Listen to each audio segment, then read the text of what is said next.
Welcome to the Meb Faber Show, where the focus is on helping you grow and preserve your wealth. Join us as we discuss the craft of investing and uncover new and profitable ideas, all to help you grow wealthier and wiser. Better investing starts here. Meb Faber is the co-founder and chief investment officer at Cambria Investment Management. Due to industry regulations, he will not discuss any of Cambria's funds on this podcast. All opinions expressed by podcast participants are solely their own opinions and do not reflect the opinion of Cambria Investment Management or its affiliates. For more information, visit CambriaInvestments.com. Welcome, podcast listeners. We got a great show for you today. Our guest is the founder of Copper Beech Financial Group. He's got over 30 years experience in planning, wealth management. His practice emphasizes the interplay between asset protection, tax efficiency, and family governance that are critical to developing a holistic generational family wealth strategy. Welcome to the show, John Parise. Hey guys, how's everybody doing today? Oh, it's wonderful. It's a beautiful day in LA. John, you're live from New Jersey outside of Philly. Yeah, it's a little rainy here, well, but it's okay. To be expected. It's great to have you. Your focus and your firm's focus, you've been doing this for a while. This concept of a family CFO. Talk to me a little bit about what that means, how you work with people, and then we'll start to get into all sorts of topics and ideas. Yeah, it'd be my pleasure. I'm going to take you back, beginning of my career, which really kicked my current company into gear. And it was really working with affluent families. And if you go back to the 80s, and maybe some of the listeners will remember the 80s, anybody who was in the financial services business sold products. They either sold mutual funds, they sold annuities, they sold insurance, et cetera. So they were really involved in a world that they had to buy something to kind of control their financial affairs for their future. Back in the early 80s, financial planning was a buzzword. It was just started to come about. People started to get interested in understanding what that really meant. And a lot of the companies, and particularly my company I work for was Cigna, they really had a good handle on the demographics. And we all know about those wonderful baby boomers. I'm one of them. There were 78 million of them that Cigna looked at and said, this group is going to be moving very quickly through their life and into retirement. And there's a lot of stuff needs to be done along the way. And planning was a key issue. And a lot of firms weren't doing it. So Cigna developed a unit out of Bloomfield, Connecticut, and I was part of that team. There were 600 of us strong across the country, and we were hired to be financial planners. Now, basically what that meant back in those days, it was not a product issue, it was more an advice issue. So they went around to business owners pretty much throughout the country, and they did roundtable discussions and said, hey, we're going to build this unit. We're going to hire these professionals, and they're going to give you this advice and these issues. Is that important to you? And pretty much everybody said, we're in, because a lot of people didn't know where their world was going. They didn't know about taxes that much. They didn't understand inflation as an issue. So they really started to focus on, you know what, we need someone to guide us. However, Cigna took a little different twist. They were always in a business owner marketplace. And business owners are a whole different aspect of the financial services world as a focus, very specialized.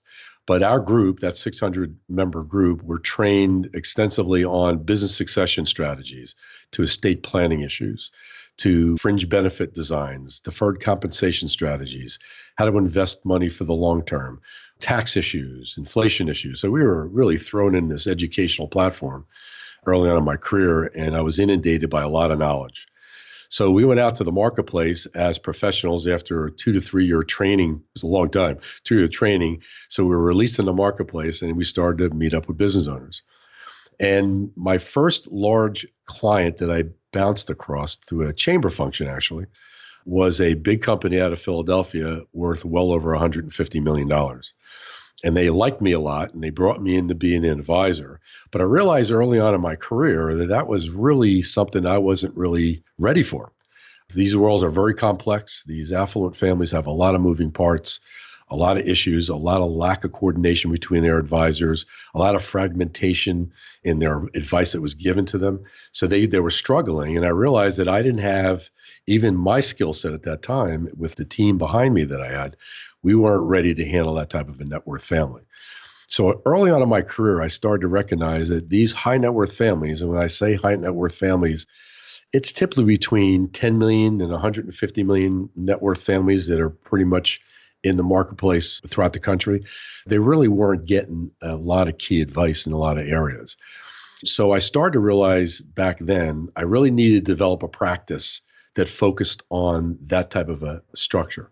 Now, when I talk about structure, if you know anything about the affluent world, there's a term we use is called the family office. That's a term that people in the affluent world are familiar with. But really what a family office is, these very affluent families hired advisors to work directly for the family. And they put a building on the corner of a street and they call it the family office. So all the advisors reported daily to the matriarch or patriarch of the families and worked their finances, invested their money, developed long-term strategies, estate planning, etc. So I started to investigate these family office models. And I didn't really quite understand what it was or how it was developed, but I decided to pick up the phone and call 3 or 4 family offices to see if they would take a call or take an interview with me, because I was doing a little research. And I talked to the Pitcairns, the Kennedys, the Rockefellers, the Hardys, the Jacksons, very high net worth families in our region here. And to my surprise, they allowed me in and they said, "John, I'm more than happy to talk to you." And I spent a lot of time with these family offices trying to figure out what worked and what didn't work. And I realized that there were very successful families, a lot of net worth, a lot of great investment strategies, but I recognized their planning was a little weak. What I mean by that is the financial planning from generations to generations was lacking a little bit. I started to realize, well, why is that? These families have all the wealth in the world they need. Why is it fragmented? And when you really understand this world, you're dealing with people. I tell jokes all the time. People are people, and they are inconsistent. They have egos. They have different ideas and thoughts. So to kind of herd this family together was a difficult chore. So imagine trying to get people to agree on one topic or one direction. It's very, very hard when you deal with 30, 40 family members, especially if you have a privately held business. It becomes very, very complex. So I realized as I looked at my practice development through the 90s, I wanted to get real good at that piece. In other words, I wanted to be able to represent that family as a CFO. And that's the term we use here at Copper Beech, because most folks don't understand a family office. So we kind of relate it to a family CFO, because most people that run companies recognize they have someone that runs the company, that's CFO. He does all the financial forecasting and projections and cash flow models and all those wonderful things that make companies grow. But they didn't have that in our family side. And I normally have a conversation with new families, and I say to them, you run a very successful company, you've been a great CEO or CFO, but you really didn't pay attention to your family. We need to develop that same strategy on the family side because they're linked. Because if you look at a lot of the net worth in a lot of these families, it's in their businesses. It's in their real estate programs, in their businesses, not in their stock portfolios per se. So basically, I started to see this weakness, and I said, I need to be very, very good at that. So I developed my company, and the Copper Beech name was a name that we picked out because the Copper Beech tree is the tree they use for the family tree. And if you understand the Copper Beech tree, it grows very slowly for a very long period of time, and the roots get very, very deep, and they get strong. And we relate that generationally to our families. So that picture of that Copper Beech tree we use as a visual for our families to understand that it's a generational decision you're making with your money. It's not just about you.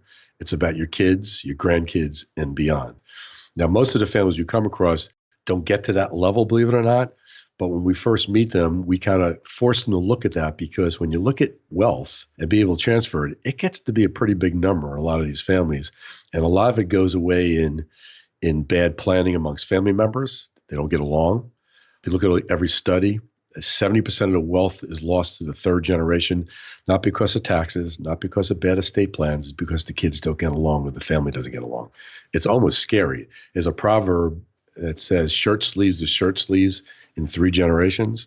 And basically a study was done for wealthy families, and they did research and found that wealthy families lost wealth every 3rd generation because the value didn't shift or the communication to the family members didn't work.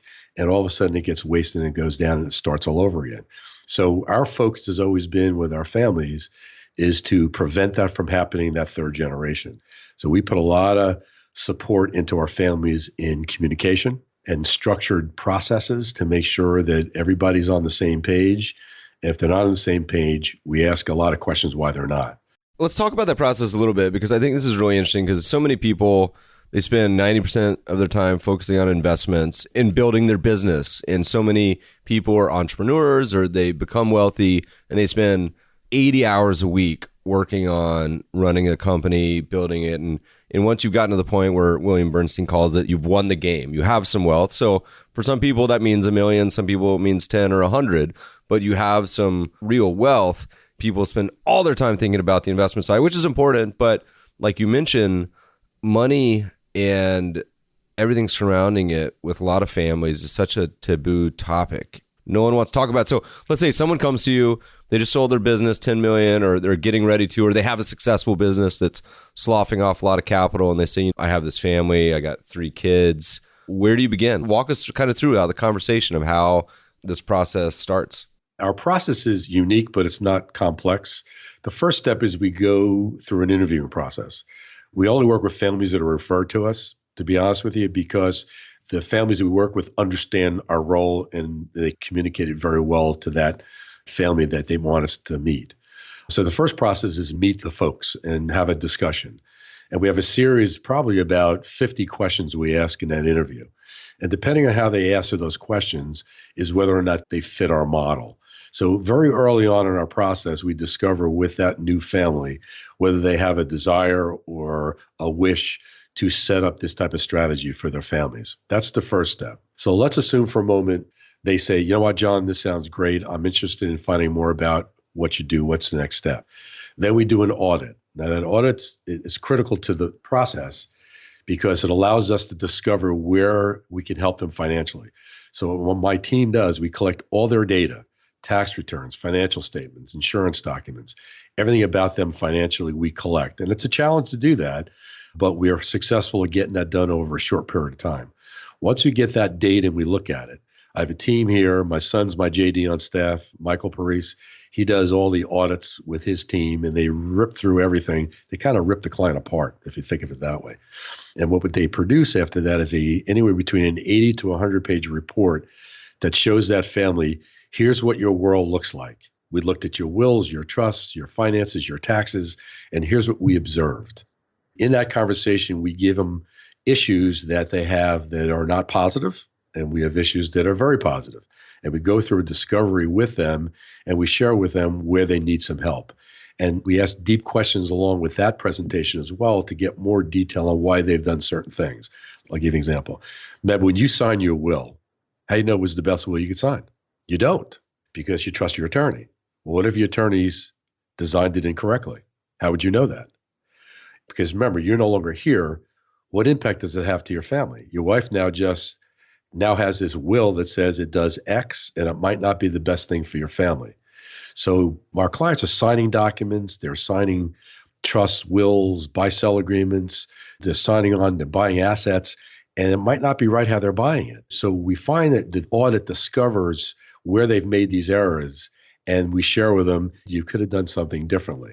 And at that point, they get pretty excited if they get what we're trying to get to with this audit. And they say, okay, all right, what's the next step? And then they hire us to be their family CFO. So it's a discovery via questions that opens those gates for discovery.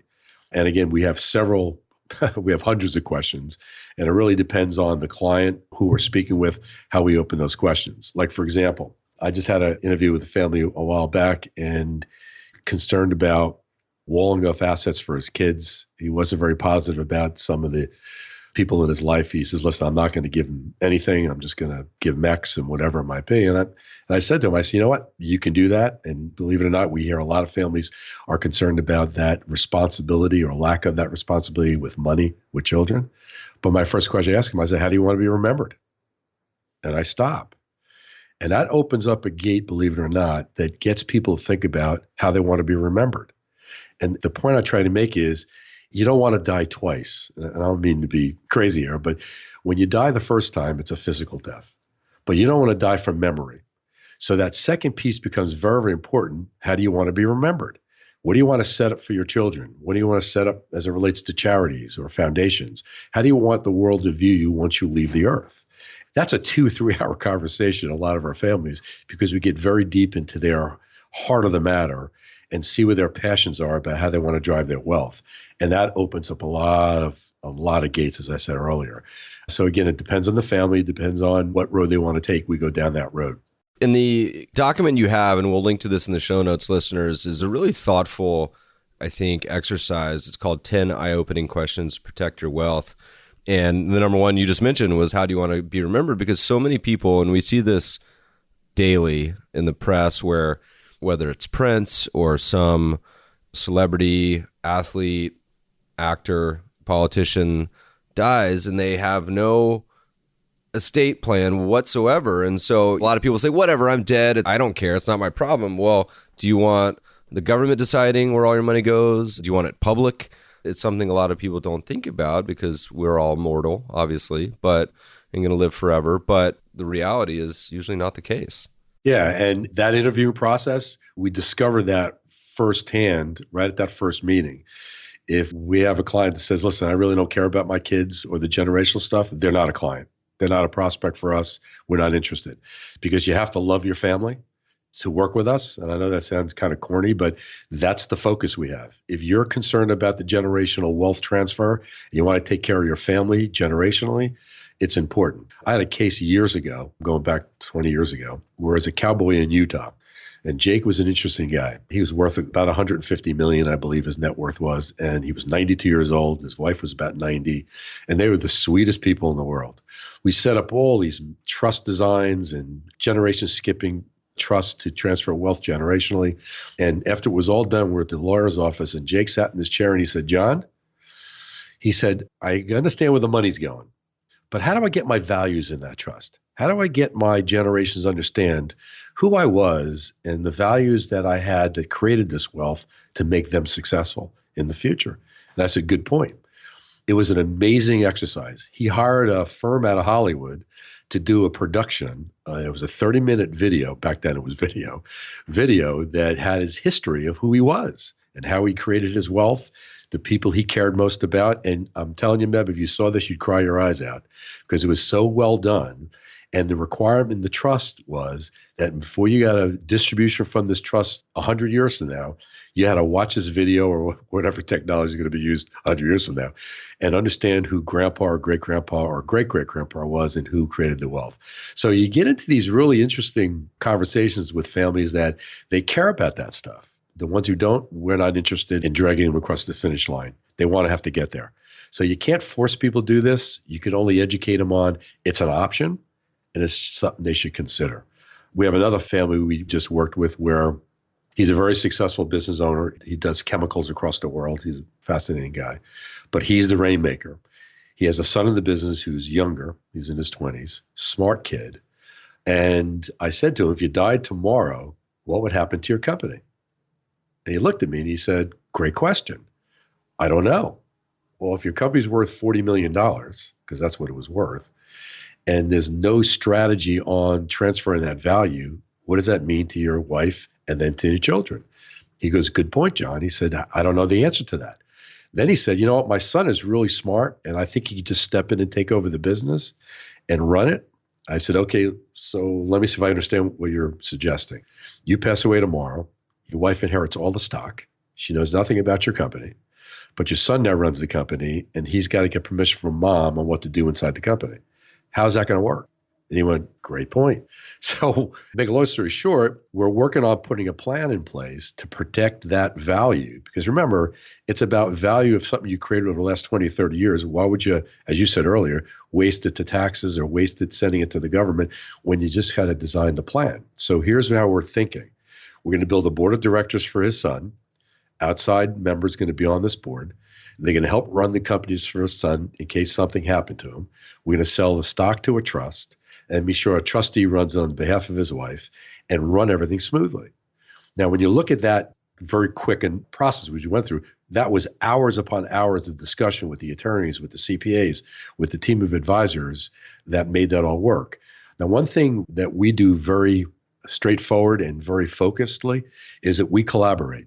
We have, I think, a lot of great ideas, but we also recognize the family has a team of advisors that are respected. So when families bring us on, we don't replace anybody, which is very important. So they have a good financial planner, they have a good insurance agent, they have a good investment guy, lawyer, CPA. That's what we require. We need good people to work with to represent this family. So we get plugged in as that CFO role and we collaborate. So as I said a few minutes ago, that decision made with that family was a collaborative effort on the advisors that came up with this idea and strategy to help this client through that discovery. And now the client has less stress, the son's protected, mom's protected, and the success of that family transferring to that generation is hopefully going to work pretty well.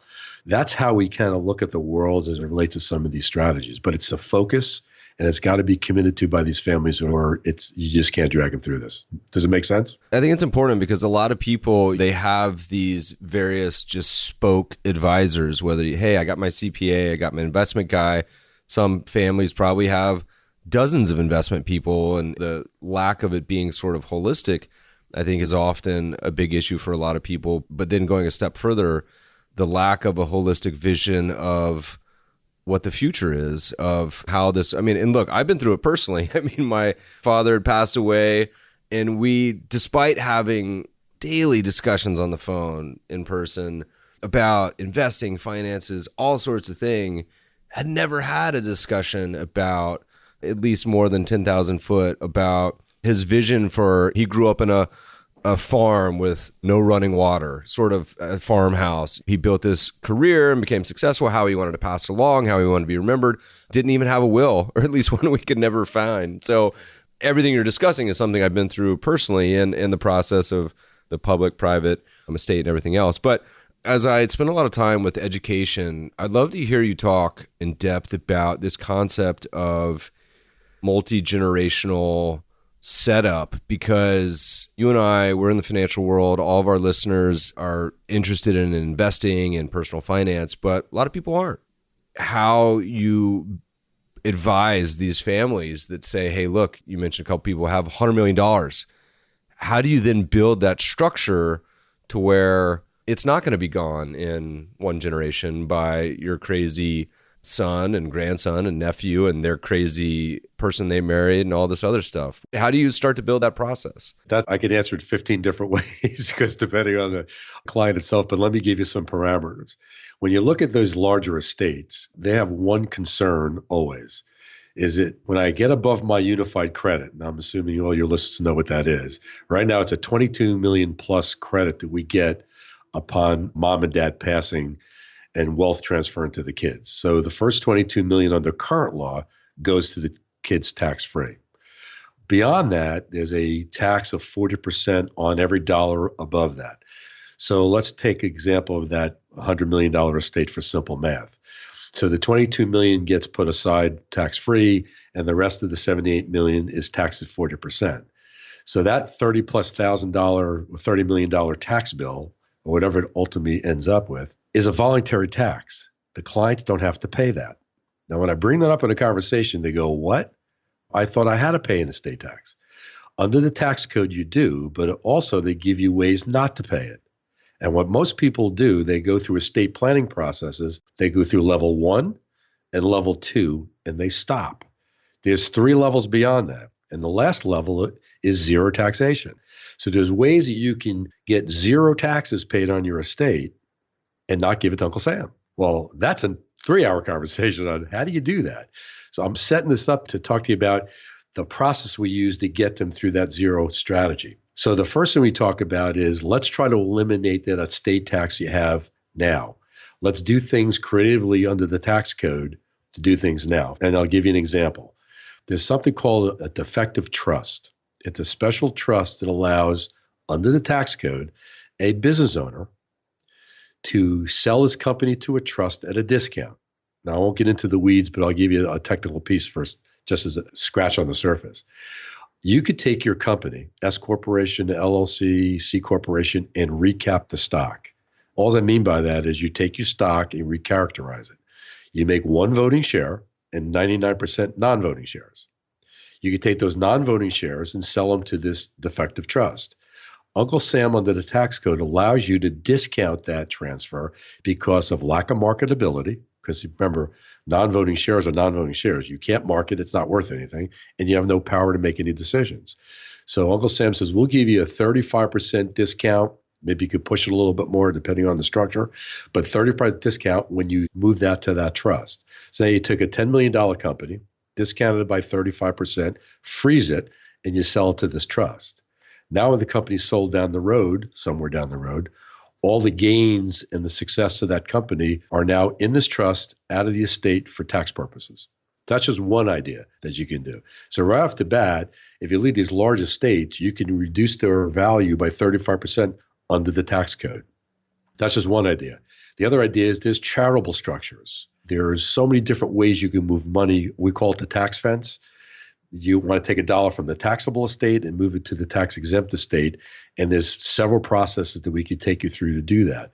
But that's the process we do first. And again, we could talk 5 hours on just 5 of those ideas. But the idea is to do that. So the first step we do is get the estate to be reduced out of that taxable structure. Once we do that, then we look at these trusts as a way to move that wealth generationally. Now, what we often find in trust documents is this, and it's not wrong, it's just how the world works. Attorneys usually draft documents and say, listen, upon age 30, 35, 40, we're going to distribute assets out of this trust. And there's nothing wrong with that.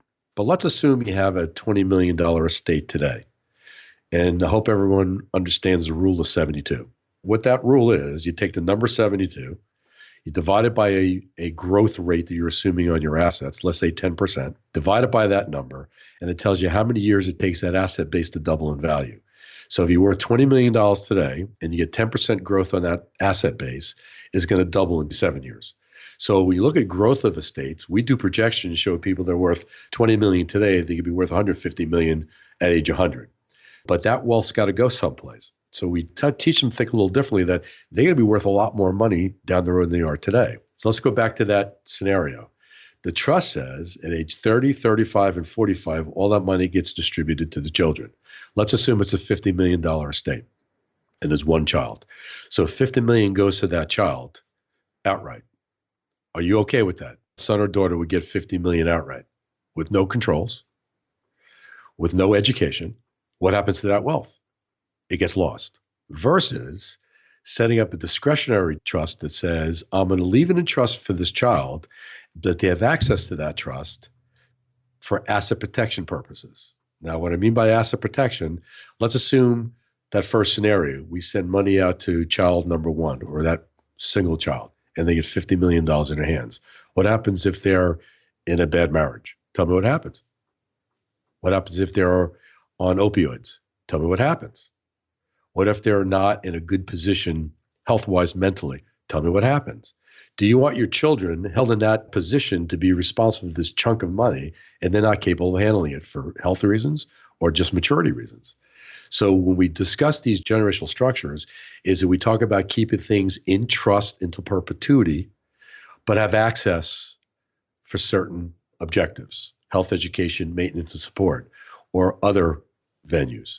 Because how a trustee works in these trusts, especially the discretionary trust, they have the power to make distributions.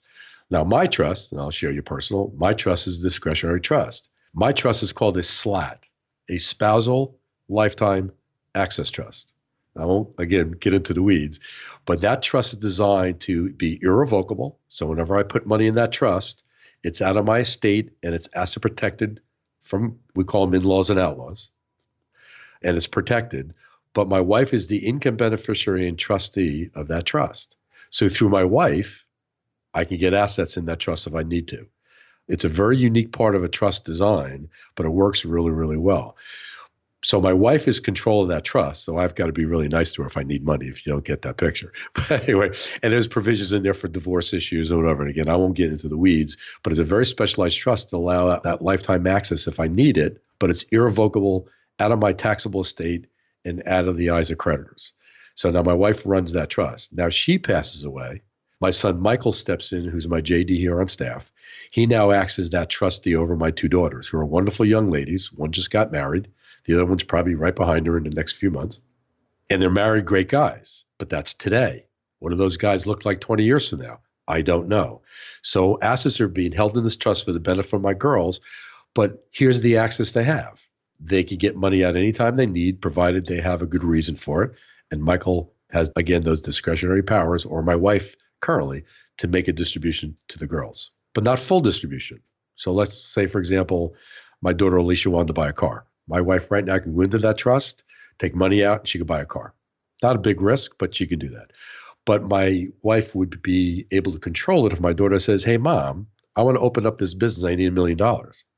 My wife says, hold on, $1 million for what now? Let me take a step back on this. So it really controls the risk of having the children make poor decisions on that wealth that they have access to. So now it stays in trust. Let's go back to that scenario. My wife could loan money to my daughter. Now, why is that a great concept? Because my daughter now, we could loan the money to her. Let's say she wants to buy a house. We loan her $100,000. She has to pay it back. That is a great education to teach your young children how to be responsible to pay loans back.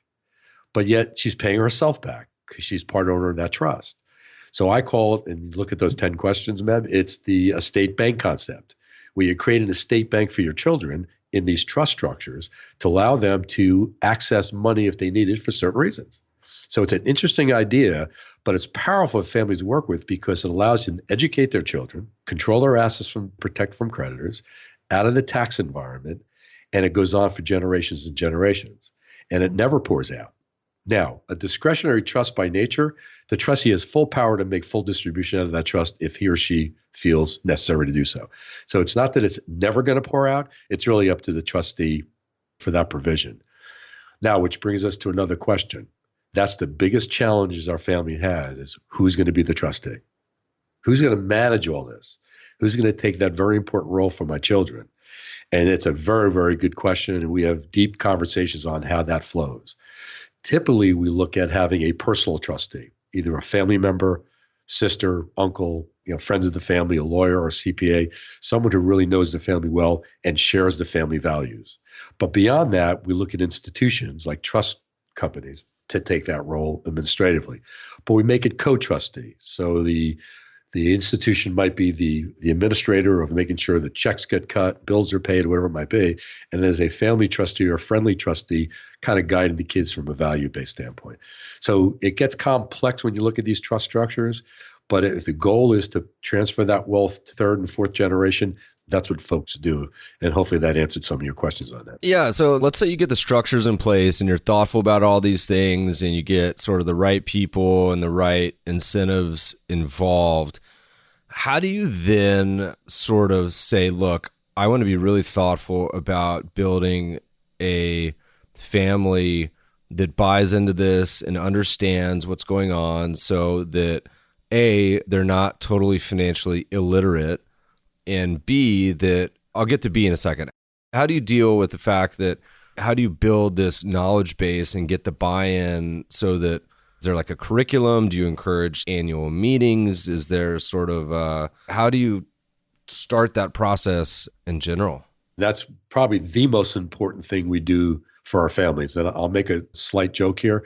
We're more psychiatrists and counselors than we are financial people to our families because they need that guidance. So the first thing we do is the kids get a little older, let's say late teens, early 20s, we start involving them in family meetings with mom and dad.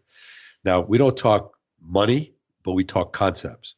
So very early on, as they start aging and start maturing, we start teaching them why mom and dad are putting these trusts together, what the important pieces of their financial planning is. And we get the kids involved. And actually, we create a mission statement with children. So we spend a lot of time, and we have pretty much a boilerplate that we use to start with, but it's all customized for our families. So we work with the families developing this mission statement and guide the family in goals and objectives. So the kids get a buy on and how the charities are going to be treated down the road, or philosophy of why mom and dad want to do certain things in these trusts or other issues. So they buy on to these concepts, and actually they sign that agreement. All parties sign it, so they're all on the same page. And we have a family meeting every year with our families to remind the kids as they get older that they are responsible to take that next step when mom and dad aren't here. So we start bridging the responsibility to the kids on watching over this strategy. I'll give you a third-party story. We have doctors in Phoenix. They were sitting and doing a family meeting with the two sons and mom and dad.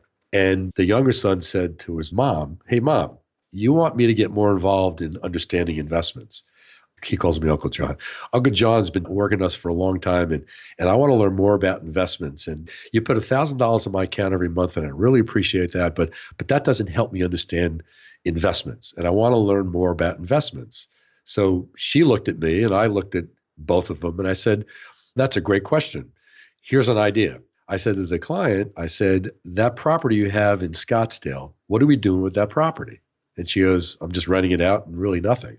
I said, "Why don't we take that property, put it in a trust for the benefit of the two boys, let them run the property, let them develop servicing of that property and teach them how to manage and how to collect rents and how to fix toilets or whatever it might be, start teaching them how to run real estate." And they looked at, she goes, "That's a great idea." So my son's now in the middle of making this happen with the attorneys to make sure we set the trust up right, give the kids the ownership structure, or not ownership, but control structure inside the trust. Mom and dad always control it in the trust, believe it or not, because it's in a slat. So it's really a very interesting way, but the kids got so excited. What did we just do? If you think about it, we took generation one and generation two and connected them on one project at a time. So that's how we develop the synergies or these communications amongst the family members to start learning how to work together. And it's not easy sometimes, to be honest with you, but most certainly it's rewarding when you see it. Another story. I had a client up in Boston. You know the Big Dig in Boston? Well, I worked with an engineering firm that did that Big Dig, or part of it. And the owner passed away, and we were brought in to work with the family on the post side of the death of dad. The two boys are running the company. It's an Italian family. I'm Italian, so I could talk this. Most Italian men, older men, generation from the 20s and 30s, gave all their assets to the boys. The daughter was left out. The daughter was working for a competitor, which is kind of interesting. So we had our family meeting, brought the kids in, all the advisors in, and I kicked off the meeting. And the daughter sat in the front, and she had her arms crossed. Meb, I don't know if you spoke in front of a group, but when someone crosses their arms and they're looking at you, they don't want to be there. They're not interested. They're not comfortable. This is just a waste of my time. But after I kicked off the meeting, I started to disclose all the issues that we were addressing and whatever. And she started to relax and take notes. So after my piece was over, she came up to me. She said, "John, that was very, very good session you did, because I never understood what my dad's vision was.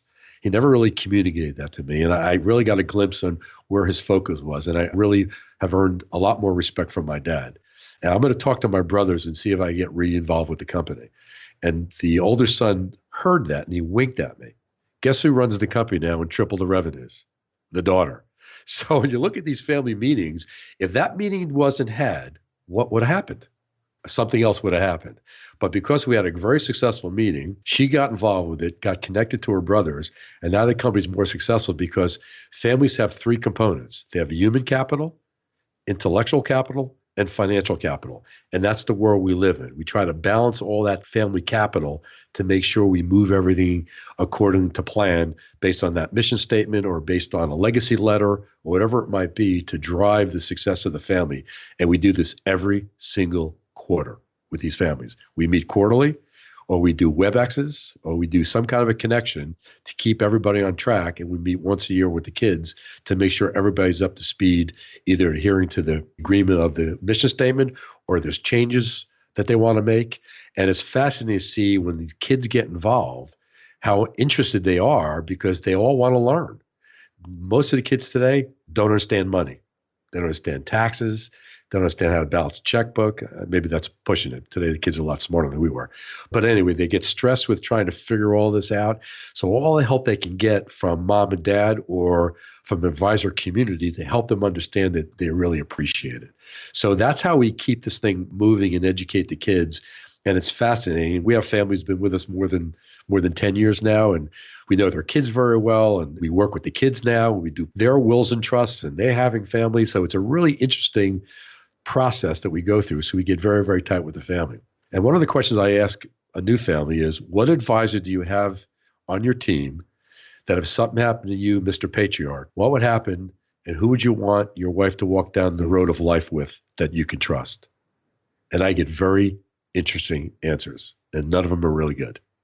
So a lot of these families don't have advisors that they can actually say, there's that person that I trust that can walk down the road of life with my wife and my children that I trust.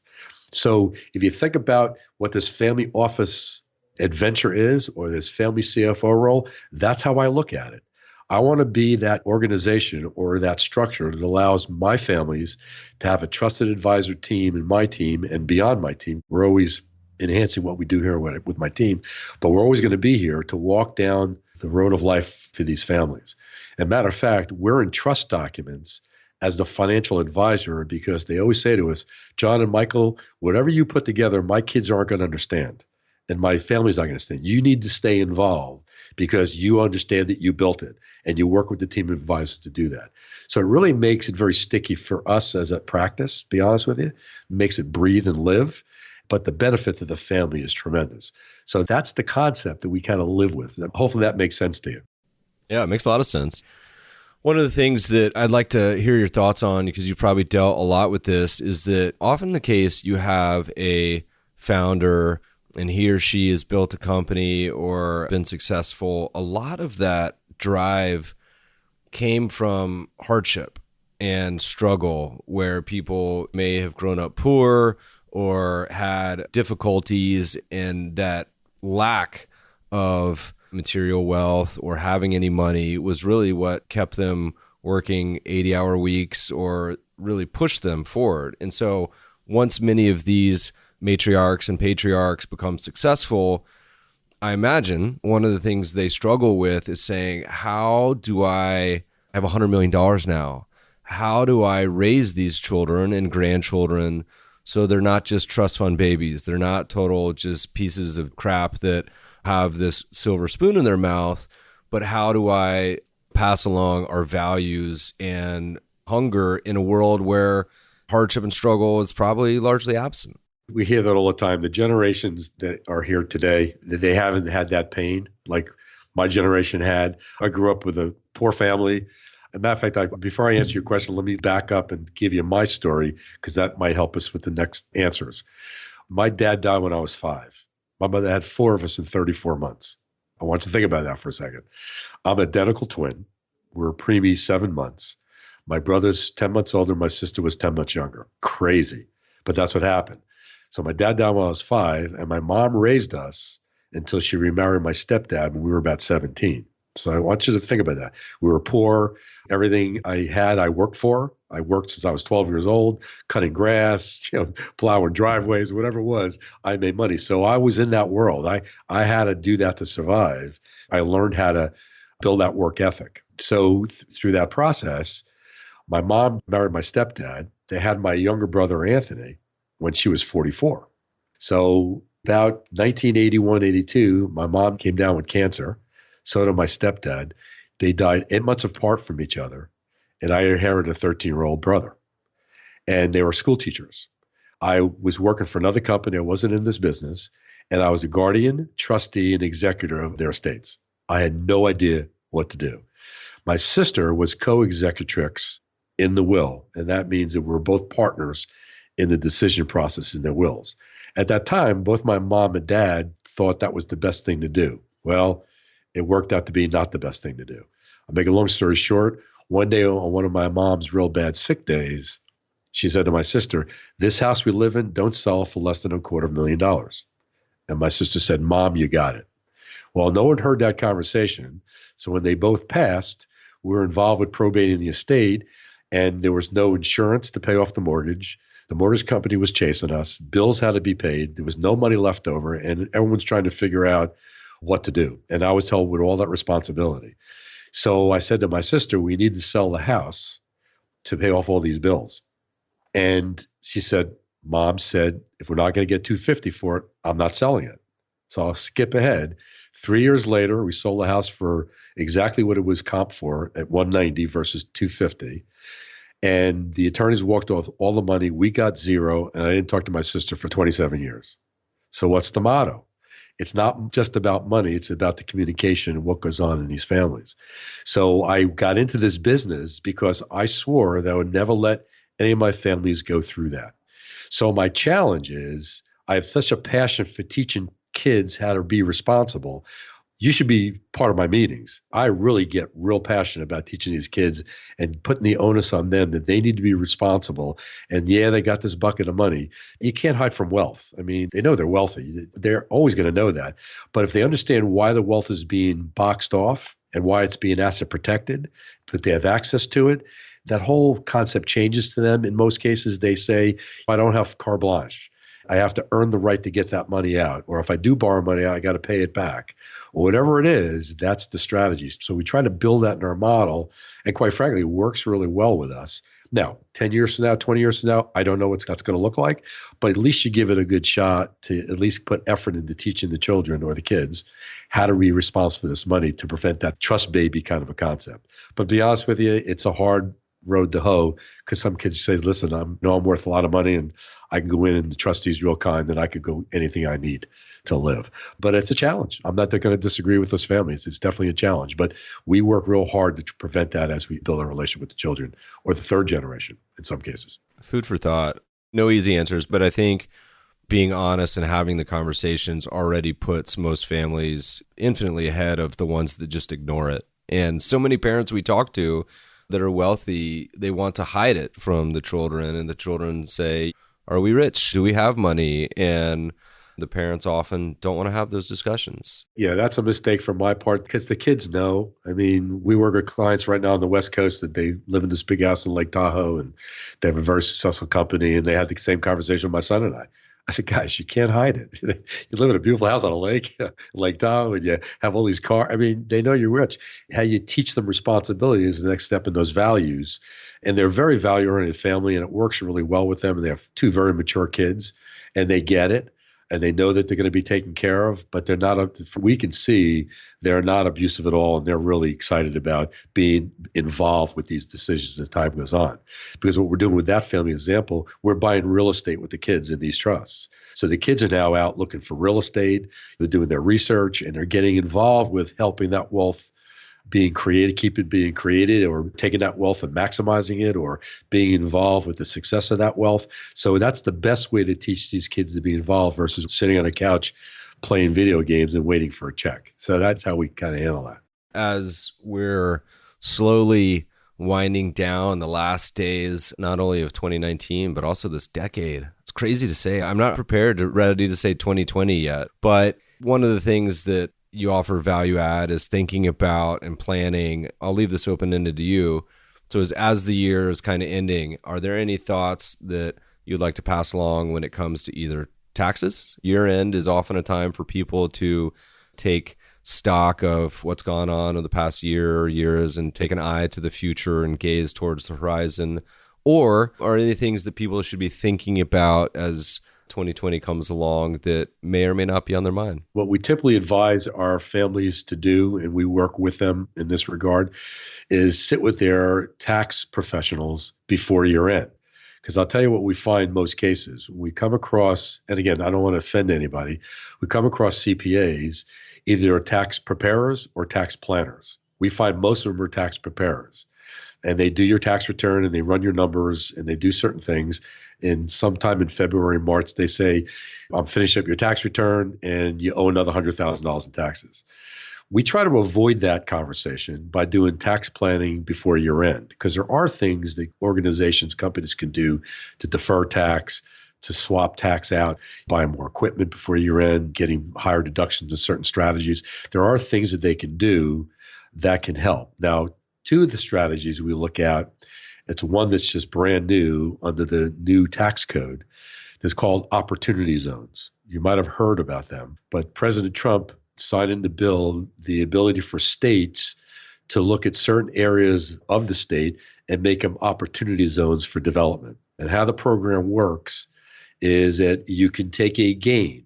Let's assume you had a investment gain in your portfolio, or you sold your company, or you sold an asset that had a gain in it. You could roll that gain into this opportunity zone, which is a real estate structure, and you can defer that gain for up to 7 years and get a discount on the gain itself by up to 15%, but you have to do it before 2019 ends. So you get that 50% discount. So if your gain was $1 million, your gain is now $850. So you get a nice tax break doing that. But you have to pay the tax at that 7th year, but it's discounted a little bit. But if you hold that real estate for 10 years and beyond, all the gains in that property or that real estate are exempt from capital gains 100%. So why they're doing this, which I think is a wonderful idea, they're taking these poor areas of states, inner cities, whatever, and they're forcing development into these areas to create jobs, create opportunity for people that live there, or to drive business owners to come into those areas to build out their enterprises. So I think it's a wonderful idea. Most people haven't heard about it because it's happened in 2017 and people are running around in 2018 trying to figure out how they're going to do it. But there's a lot of opportunity in that regard. So if you go back to your tax advisor, if you have a big gain this year, you might want to look at that strategy to take advantage of that discount in the gain calculation and also eliminating it after 10 years. That's a long-term strategy, but most certainly that's one of them. Yeah, and we've talked about it a few times on this podcast. Have you started to allocate or your clients started to use that strategy either through individual investments or through funds? We're looking at 2 groups now that are mature real estate developers. Now, what I mean by that is there's a lot of people we're starting to see out there that are all of a sudden building real estate companies to get into these opportunity zones. I would tell people to be wary of that because it's more complex than you think. But there are companies that are developers and been developers for 30 years in these areas, and they just happen to build a building in an opportunity zone. It just happened to be anointed. So they already have very successful track records, and they now have a tax benefit because the property's already been built. It's already in a zone. So I would look more towards those particular companies. There's a few of them out there. And so we just had a conference in Vail, Colorado for our families. Every year we do a family office conference. We bring our families in. We bring top speakers in on key topics. Matter of fact, this was a tax symposium. So it was very interesting. And I'll share some of the ideas in a second. But basically, one of the speakers was a speaker from a company that offered these opportunity zones, a big developer. So the clients were very interested. They were looking into it, but they have a window for this year, but they can still do it next year. You get less than that discount on the capital gain after the 7th year, but you can still do it in 2020. So it's an interesting program, but there are some great companies out there doing it, have been doing it for 30 years, and those are the companies that I would suggest clients look into. And go to your tax advisor. Yeah, good advice. As we kind of think about year end too, there's probably a lot of people listening to this that say, man, I clearly don't have my act together. I need to go sit down with a fiduciary and kind of whether it's go through a full audit or at least get their act together in general.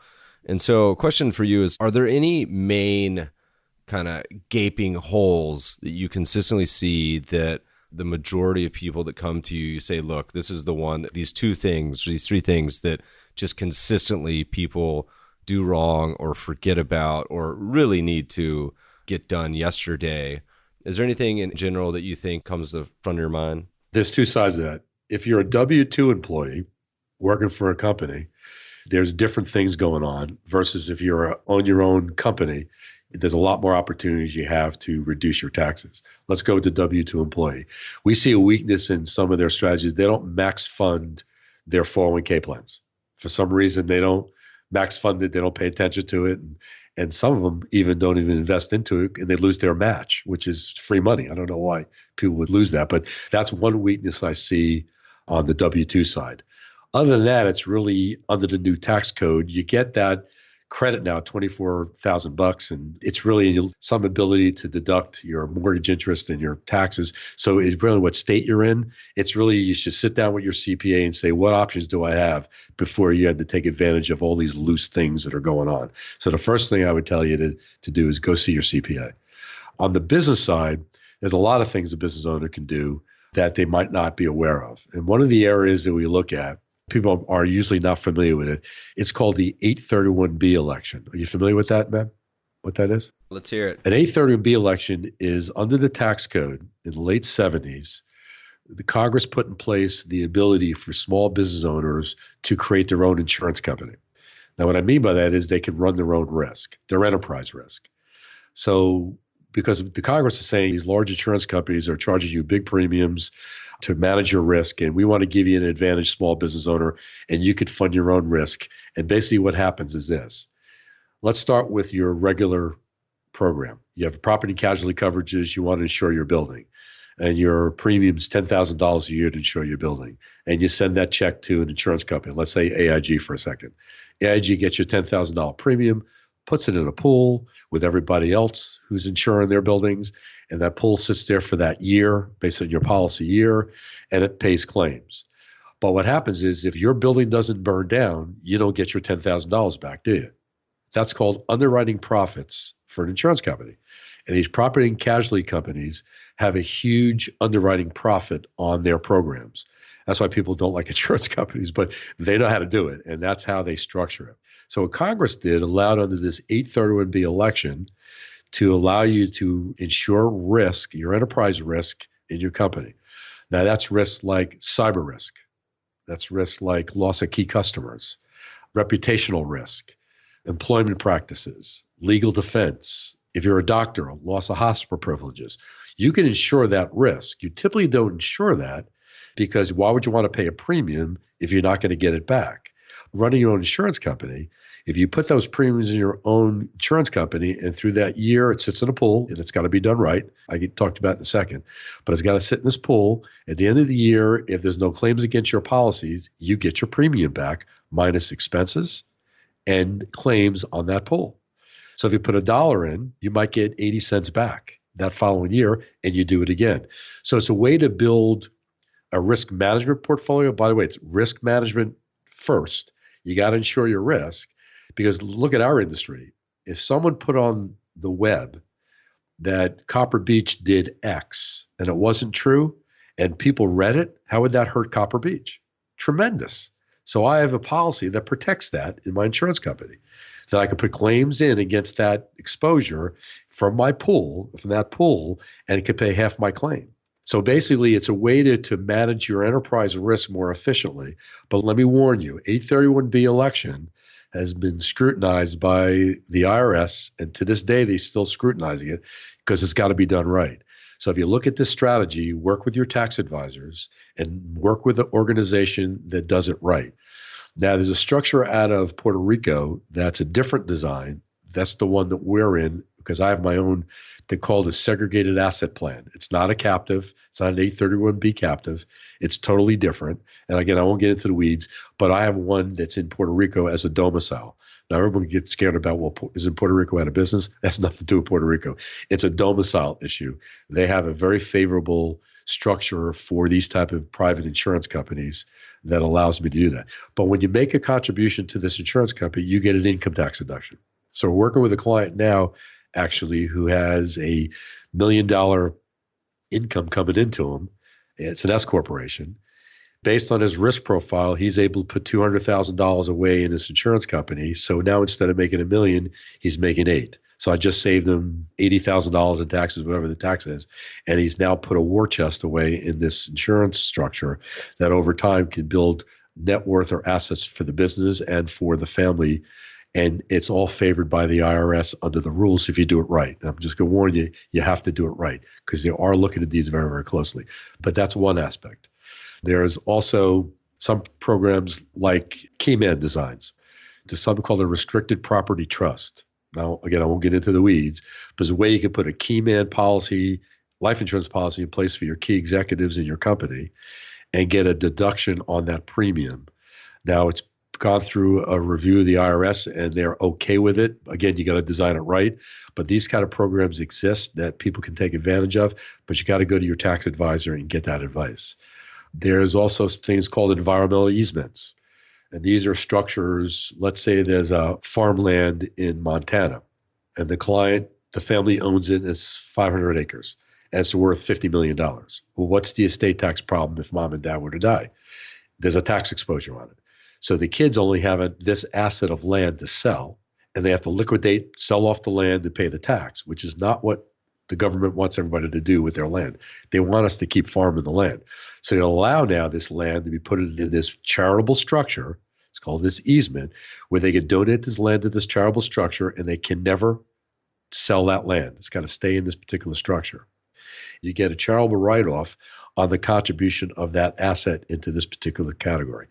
So there are different ways you can really get some income tax deductions with charitable planning, with easement structures, to restricted property trusts, private insurance companies, and there's a few other things you could look at potentially that can help you depending on what company you have and what other deductions you get. But it's most certainly, you need to go talk to your tax advisors before year end, and I typically do it in October, November, this time of year, to force our clients to sit down and say, okay, what do we have this year to deal with? I hope that answered some of your questions. No, it's great because it illustrates a really important point that we talk a lot about to our listeners. And most people want to spend all day focusing on the sexy side of our world, which is the investing side. And they worry about what's the Fed doing? What about Turkey? What about Trump? What about stocks are expensive? How much should I have in gold? What about crypto? And putting together their asset allocation, trying to optimize it, when in reality, the tax side of the equation absolutely dwarfs, in many cases, almost everything else you could do on the investment or expense ratios. Everyone's, at least rightfully so and wonderfully, focused on expenses and commissions and everything in today's day and age. But the tax alpha is probably the most significant piece that people... But it's complicated, it's not fun, and it's boring, probably in many ways, except for you and I. We like it, but I think it's a really important piece that most people just don't spend any time on. Yeah, when we do our audits, we audit everything, as I said earlier. One of the things we audit is their investment account. Again, a non-IRA, it's a non-qualified account with a broker, and we look at it, and we look at the tax efficiencies. And 9 out of 10 times, there's not one. So I had a client that he had a $300,000 gain in his portfolio, and he said, my broker did a great job last year. Yeah, he did. But what did you keep? And he looked at me and he said, I'm not sure if I understand it. Well, what were your fees? What was your tax cost? And what was inflation? What did you keep? And he went, I don't know. And I did the calculation for him and almost fell off the chair. And the biggest piece, as you just pointed out, is the tax piece. They don't realize that they can tax manage that account, still get growth, but not do a 1099 from your broker's success that year and give 35 to 40% if you live in California, like you guys do. I don't know how you live there with your tax. New Jersey's not much better, by the way. But you're always in a 40 to 50% tax bracket. Why would you do that? It's crazy. It's nuts. So you're right. Tax is a very intricate part. And I usually get clients say, well, he's charging me a point. Don't worry about the point he's charging. Worry about the 35 points that you're paying in taxes. Forget that on the point. If he's doing his good job and making tax efficient, he's worth his weight in gold. And that's what you should be looking at. And so we educate them on things they should be paying attention to, not things that they have no control over, like the markets and what the economy is doing and what's the Fed doing. They have no control over that stuff. So worry about stuff you can control, not stuff you can't control. So you're absolutely right, man. These guys that we deal with, they get so focused on how did my portfolio do this year. It doesn't matter.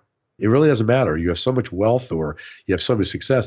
If you got 5%, you'll still be successful. What are you worried about the markets for? That's my client base. I mean, they're happy with 5 or 6% rate of return, which is, you and I both know that's not a challenge you get in a down market. So for people that are trying to grow their assets and they're nervous about not having enough, they need to look at different structures. Like we look at annuities for that structure. I'm sure you're familiar with income strategy and these annuity structures. People aren't familiar with that. It's like insuring your income is one of the most powerful things you could do through these annuities. And people say, oh, they cost too much and they're expensive. Yeah, but no one else can guarantee your income for your lifetime. It's like a pension plan your grandfather had. As long as you're alive, you get a check. These act the same way. So why don't you have your own personal program that allows you to insure your income? And they get educated. They go, you know what? I didn't think about that. I didn't know that product existed.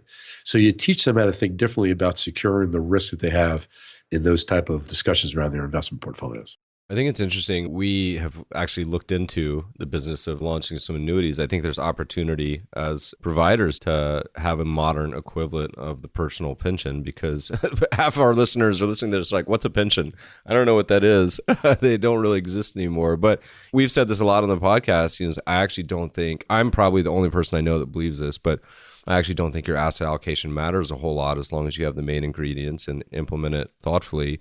But it's so many of the other things around it, whether it's the taxes, whether it's people just mucking it up, whether it's all these other implementation issues, I think they're more important. I don't know about you listeners, but I'm ready for an audit. I feel like I need to call you up and send you all my docs and then get my house in order. John, we could spend all day talking about these topics, and actually would love to have you back to get in very specific. I mean, I feel like each one of these items we talked about today, we could do an entire show on. Oh, yeah, absolutely. No question about it. Where can people find more? If they want to follow your writings, we'll post all these links on the show notes, mebfaber.com/podcast, listeners. But they want to find out more about your business, about your podcast, about your writings. Where do they go? Yeah, go to our website. It's the easiest. Our podcasts are on there, and white papers. It's Copper Beech, and that's BECHFG.com. And you can look at our website and download anything you need to download, or contact us if you're interested in contacting us. John, I almost forgot. We end the podcast with asking a consistent question, and feel free to take it any which direction you want. But if you look back over your career, over the decades, you personally, this could be with your company, what's been your most memorable investment over time? Good, bad, in between? First thing comes to mind? Anything come to mind? Investment into my son, who's now my succession to the practice. That's the best decision I made. He's a wonderful young guy. The young guy's 36 years old, but he's a brilliant technician. And working side by side with your son is, I can't tell you, people that work with their kids, it's amazing. And we haven't fought for 11 years on anything.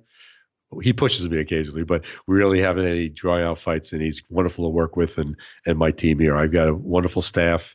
I'm so thankful that I have a group of people that care about my vision and are part of that. And I can't say any more other than I'm still passionate what I do. I'm 67 years old this year, and I'm still driving, still running my business, and I won't quit. Beautiful way to end this, John. Thanks so much for joining us today. Thank you, sir.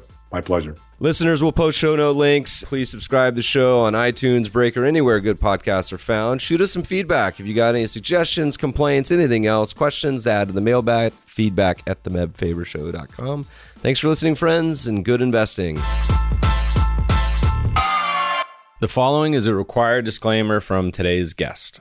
The information covered and posted represents the views and opinions of the guest and does not necessarily represent the views or opinions of Copper Beech Financial Group. The content has been made available for informational and educational purposes only. The content is not intended to be a substitute for professional investing advice.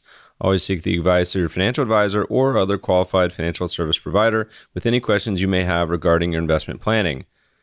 This material is for informational purposes only. Neither APFS nor its representatives provide tax, legal, or accounting advice.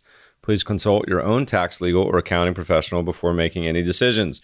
Security is offered through American Portfolio Financial Services, Inc., a member of FINRA SIPC. Investment advisory and financial planning services offered through American Portfolio Advisors, Inc., an SEC-registered investment advisor. Copper Beech is unaffiliated entity of APFS and APA. Any opinions expressed in this forum are not the opinion or view of American Portfolio Financial Services, Inc., APFS, or American Portfolios Advisors Incorporated, APA, and have not been reviewed by the firm or the completeness for accuracy. These opinions are subject to change at any time without notice or comments. Any comments or postings are provided for informational purposes only and do not need to constitute an offer or a recommendation to buy or sell securities or other financial instruments. Readers should conduct their own review and exercise judgment prior to investing. Investments are not guaranteed. They involve risk and may result in a loss of principal. Past performance does not guarantee future results. Investments are not suitable for all types of investors. These instances may not be representative of other clients. There is no assurance or experience will be similar, and no assurance of financial success. This material is for informational purposes only. Neither APFS nor its representatives provide tax, legal, or accounting advice. Please consult your own tax, legal, or accounting professional before making any decisions.